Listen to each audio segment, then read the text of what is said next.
అందరికీ నమస్కారం. ఇక్కడ గిఫ్ట్ ఉన్నాయి కదా, ఇవి నా బర్త్డేకి వచ్చినాయి.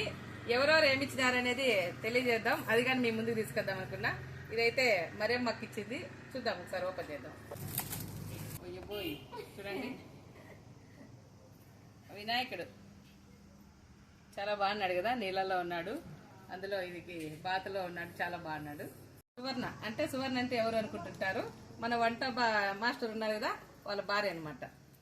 ఈ గిఫ్ట్ అయితే రెండో వినాయకుడు. ఒకసారి మ్యూజిక్ గాని వస్తుంది, ఇక్కడ చూడండి.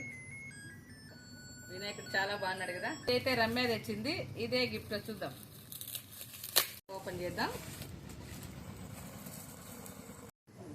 చూడండి, చిన్న కృష్ణుడు ఎంత ముద్దు వస్తున్నాడు కదా, బ్లాక్ గా వైట్, తర్వాత గవ్వ మీద కూర్చున్నట్లు చాలా ముద్దుగా ఉన్నాడు అనమాట. అంటే వినాయకుడు ముద్దుగా లేడమ్మా అనుకోవచ్చు, వినాయకుడిగానే ఉన్నాడు అనమాట. చాలా మంచి గిఫ్ట్ ఇచ్చినారు, ఎందుకంటే భగవంతుడివే ఇచ్చినారు. ఈ భగవంతుడు ఎప్పుడు మన అవ్వాతాతలకు, మన పిల్లలకు, మన అభిమానులకు అందరికీ మంచి ఆరోగ్యంగా ఉండాలని చెప్పి భగవంతుడు మనస్ఫూర్తిగా కోరుకుంటున్నాడు.